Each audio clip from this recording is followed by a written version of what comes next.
Okay, are we ready? Thanks, Laura. Appreciate it. That was the very important job you had to do. Oh, it is. You ready? Yes, ready. 3, 2, 1. If Jesus moved into your neighborhood today, what type of person do you think he would be?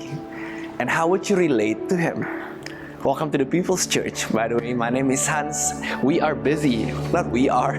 My friends, my wife, and a lot of other people are busy prepping for Christmas. These guys are working on decor. And if you're here around the southern suburbs of Cape Town, we'd love to welcome you here in person in our building. We'll get you a cup of coffee. And anyway, story. So I had a friend when I was in school. He was my classmate, and his dad was a pastor.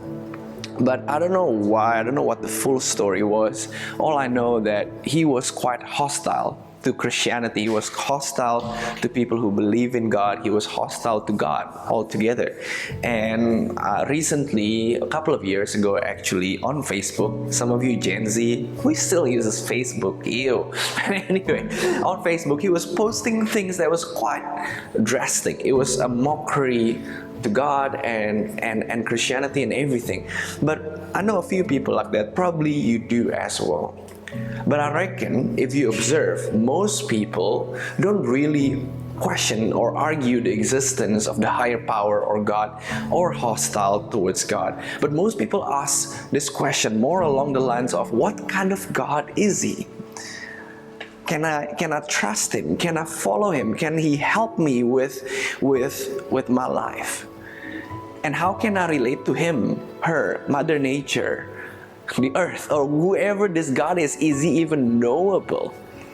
So we've been in this series right here, right now. That's the story that we're exploring. That we're exploring this very good news of Jesus is a person. That it's not a philosophy, it's not a debate, but it's a power and it's the presence of God that is available for you right here, right now, wherever you are watching this from.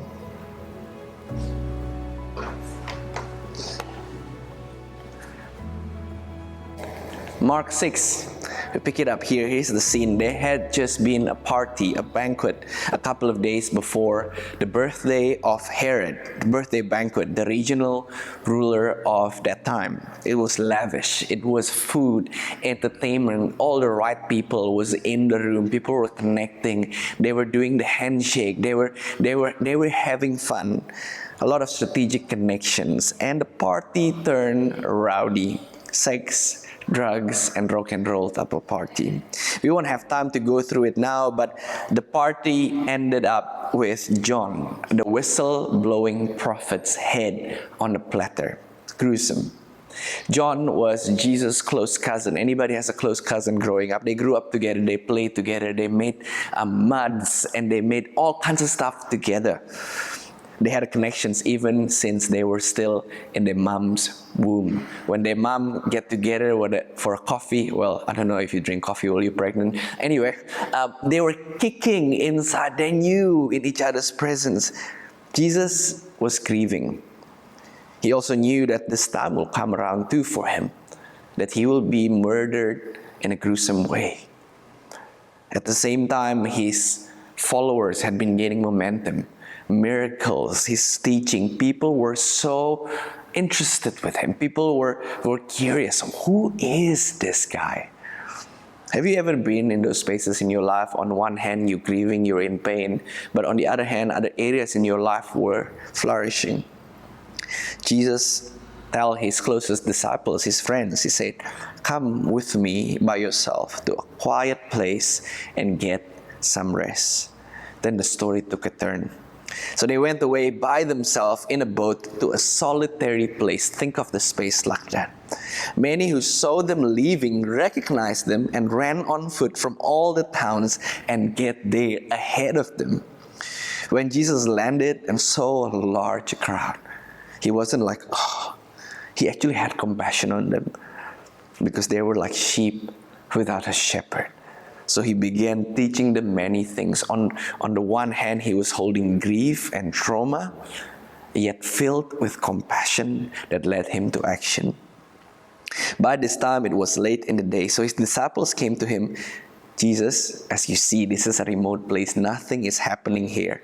People are getting hangry. You gotta land your sermon now. Come on, Jesus. Peter, Andrew, come on, be on the keyboard. Your timer on the back there is already blinking red. It's time to go right now.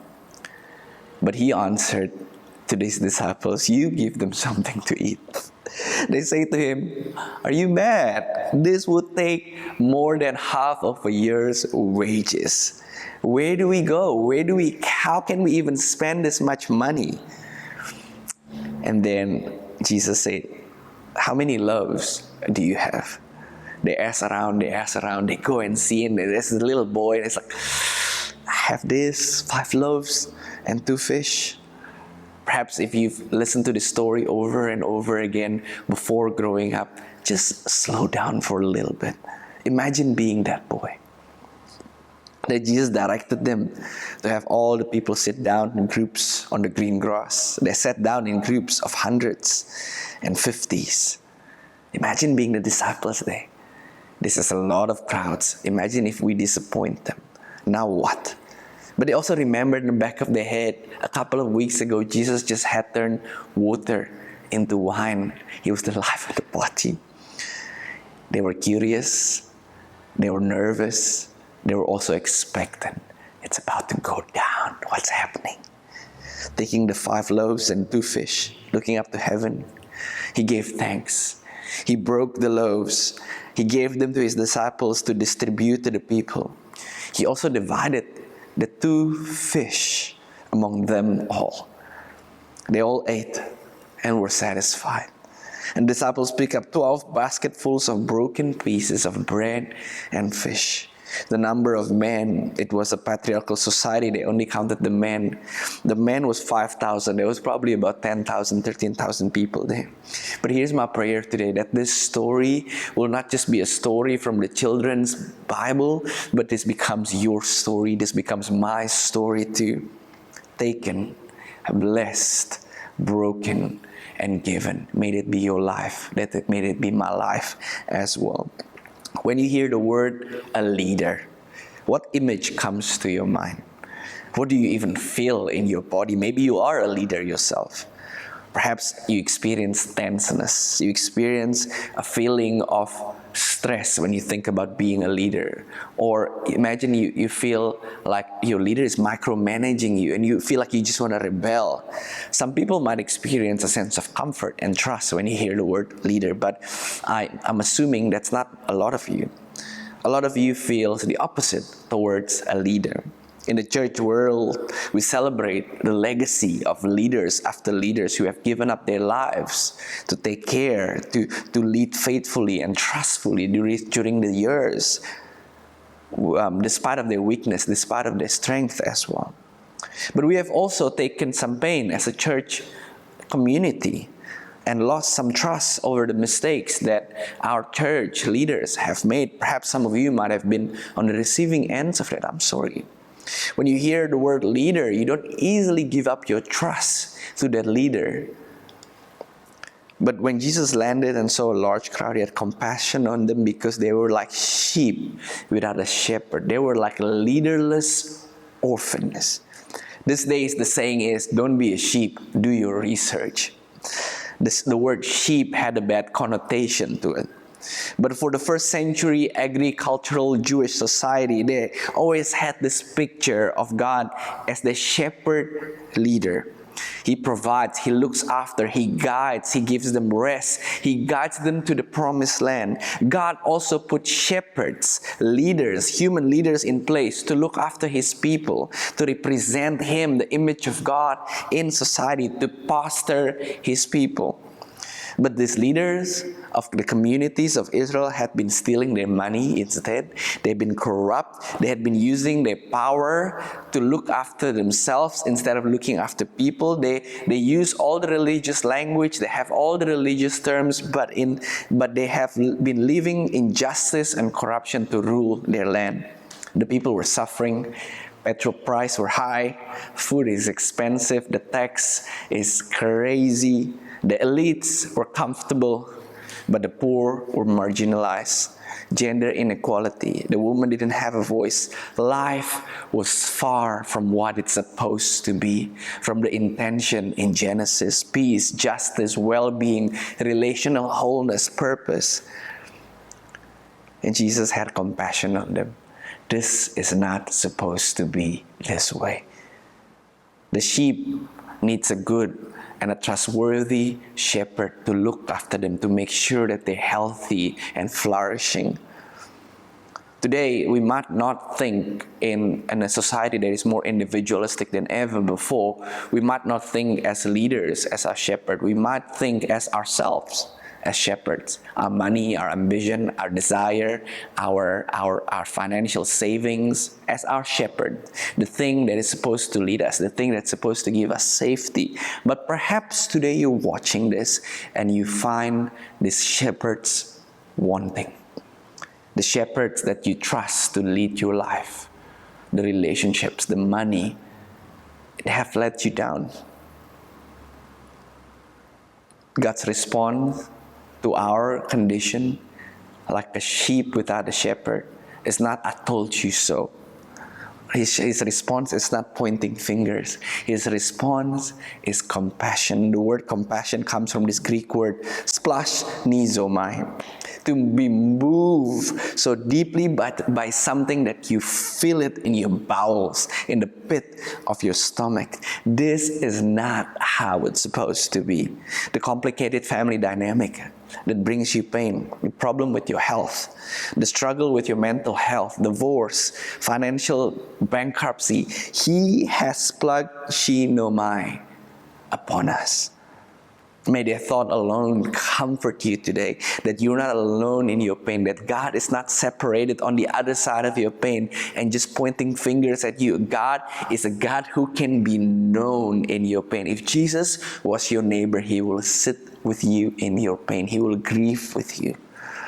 In this space today, wherever you are, may you feel the heartbeat of the compassionate shepherds holding you close to His chest. May you experience peace in the midst of pain, healing, and hope for your future. He is a shepherd that you can trust. You might be someone who don't give up trust easily because of the things that you've experienced in your life, but Jesus is a compassionate shepherd. He's a shepherd you can trust with your future, with your feelings, with your relationship, with everything that you have. He's bringing what's supposed to be into the right here, right now. Tim Keller said Christ's miracles were not the suspension of the natural order, but the restoration of the natural order. People need to eat. People need to have well-being. They were a reminder of what was once prior to the fall, and a preview of what will eventually be a universal reality once again. A world of peace and justice without death, disease, or conflict. Our God is not a distant, uninvolved, unmoved mover. He's a God of compassion. He's a God who jumps into your pain and sits with you and guides you forward as a shepherd leads the sheep. Here's a side note for those of you who are in leadership, whether you're in business, in a school institution, or you're leading your family. The core of our calling as a leader is a picture of a compassionate shepherd. Talented, opinionated leaders are common, but compassionate, empathetic leaders, shepherding leaders are rare. May we be that. May we be the embodiment of our prayer here on earth as it is in heaven, through our lives being surrendered to the true great shepherds of our soul. Jesus is a shepherd you can relate to. A couple of months ago, we drove from East London all the way to Cape Town. We were from the Eastern Cape, and we had a detour because of some road works, and because of that detour we had to go through roads, this stretch of roads. There was no other car for a long time. It was the wilderness. It was a remote place. I don't know where it was. The scene that we just read happened in a place where nothing was going on. It was in the middle of nowhere. a solitary place, a remote place. But it seems to me that throughout the Bible, the combination between a remote place, chaos, and the people in need is like the perfect storm for miracles and for God to move and encounter people. Throughout the storyline of the Bible, a lot of plays happen in and through a place and people that seems unlikely. There's nothing here. There's the village over there where the people can get food. There's that little door piece over there. They can get some, like briberoikies or something. But here, there is nothing. Perhaps in your life, you see there and you see there. There's something there. That family there, they own this, they own that. That business over there, they have more opportunities. But here, in my life, they have nothing. Genesis, the earth, there was nothing. It was void. It was empty. It was chaotic with water without form. But God, through His Word, calls out the molecules and He arranged the atoms and He speaks. This very atoms and molecules hold on to His words and things starts to form. The Israelites, in the wilderness, not having anything to eat, somehow, some way, every morning they wake up, there's this sweet bread that are forming from the ground, manna they call it. David in the wilderness singing, "The Lord is my shepherd. Even when I walk through the valley of the shadow of death, I will fear no evil. He's the God who guides me." Here it is again, Jesus, chaos. People have no food in the middle of the wilderness, of fertile soil for a miracle. Your life, the chaos, the unknown, your needs is the perfect ingredients for Jesus to move and encounter you. Let's see what we get to work here. There's a boy there. My mom packed me lunch this morning. 2 little fish and 5 loaves. It's just for me and maybe my brothers and my sisters right there. And he took it. He gave thanks. He broke them and he gave them away. In the wilderness, in the chaos, there's a little boy that put up his hands with 2 little fish and 5 loaves. He took it. He blessed it. He gave thanks. He broke it and he gave it away. What about your life? What is your 5 loaves and your 2 fish? This ain't much here, Jesus, but here's my little yes. Here's my little talent. Here's my little energy. Here's the things that I have left. I have nothing left other than this. What if He takes those things and He gives thanks? Do you know that Jesus gives thanks for your life that is given to Him? He breaks it and He gives them away. He makes it unimaginably more than what we can ever imagine or prayed for. In His hands, your little becomes much. As we give our lives to the trustworthy, compassionate hands of our shepherd, our lives becomes imaginably more, immeasurably more. They all ate and were satisfied. In our community here in the People's Church, we've been hearing quite a few stories this year, stories of healing that happened. People got healed when they ate bread and drink wine out of the communion. There was Mark. He had Guillain-Barré. He was in a wheelchair. After he prayed a couple of weeks ago, all of a sudden he could grip his wife's hand and he was weeping. He was sobbing and he said, "Look at this, look at this." And 2 weeks ago at church, he stood up there in the back of the church, lifting his hand with no wheelchair, praying for one of the prayer cards. Isn't that amazing? But last Sunday, we had Gideon and his wife. They dedicated their kids to God in the child blessing service last Sunday. And he told me a month ago after the service, I remember this moment actually during coffee outside in the garden. His wife came to me. We were just preaching about healing, miracles and stuff like that.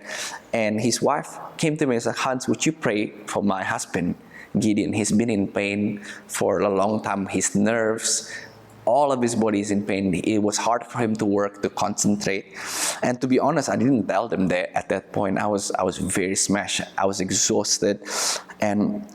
And I was like, in my head, I was like, Lord, I don't have anything left in me here. I need to muster up some faith. I need to pray.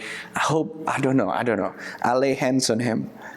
And at that moment when I was praying for him, I didn't feel anything. You know, sometimes when you pray for people, you feel something. At that moment, I felt dry. I was like, Lord, please heal him. We trust you for healing in Jesus' name. He told me last Sunday after we prayed, he was healed. And he is now serving in the maintenance team. He said, now I am healed. I want to serve the Lord. I don't have any magical power in me. It's not me. It's just the good shepherd that took my life and he blessed it and he breaks it and he gives it away. And somehow, some way, he brings healing. He brings hope. He brings life to people around me. People around me have eaten from my life. Perhaps you're here today and you feel like, I've got nothing left in me. I'm just in the old age. I'm sick. I don't have anything in me. Or perhaps you're here today, you're in the stage of having a newborn. You have no energy left in you. You've been fighting with your spouse because you sleep deprived. And this baby, even though you love this baby, but you're so frustrated. But what if today, in our littleness, we give it to God. We give our life to God again. Let Him take it. Let Him bless it. He gives thanks for your life. Maybe He will break some stuff. May He gives our lives away.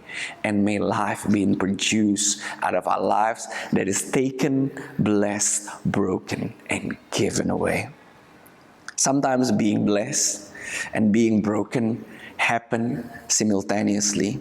He often blesses us by breaking apart our idol, breaking apart our attachment to things, to our false sense of identity and relationships. But trust Him as you feel like He's breaking you apart. Those hands of a compassionate shepherd is not there to kill you or to steal something from your life. He is there to build your life. Trust the compassionate shepherd's hand over your life. They all ate and were satisfied. The number of men who had eaten was 5,000. The audience there would have been familiar with this story, provided bread of manna in the wilderness. That story had been told to them since they were kids. And right there, they saw that story being unfolded over and over again. Wow. Jesus had been busy drip feeding them clues, saying that I am the king that you've been waiting for. I am the Messiah. I am the very bread of life Himself. My body will be the one being taken, broken, and given away. So whoever believes in me will participate in a future banquet with the King. Sometimes He gives just enough. But sometimes He gives more than enough. The fact that there were these unfinished baskets of food points us. It's like a prophetic sign that this banquet that was here in the wilderness is a sign of the banquet that is about to come. Isaiah 25, on this mountain the Lord Almighty will prepare a rich feast, food for all people, a banquet of aged wine, the best of meat and the finest of wine. He will wipe away all the tears from the face. He will remove His people's disgrace from all the earth.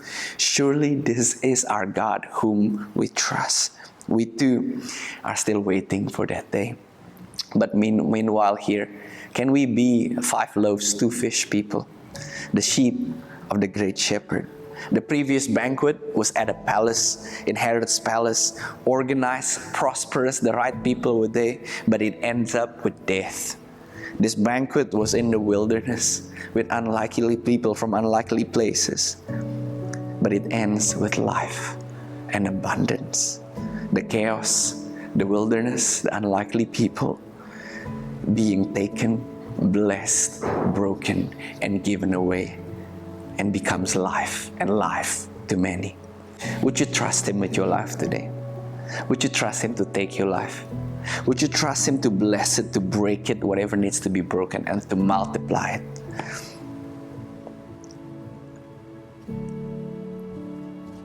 let's pause, and I'm going to end here. I wonder about that boy who gave up his lunch. Some in that crowds will turn back on Jesus as a part of the crowd who spit and swear at Jesus on the way to Golgotha. Some, I believe, in the crowds will become the key members of the early church. But I wonder often about that boy as he saw Jesus took the little that he had, as he saw the disciples' cheeks was filled with tears because what is going on here? The food was still there. I wonder about that boy watching.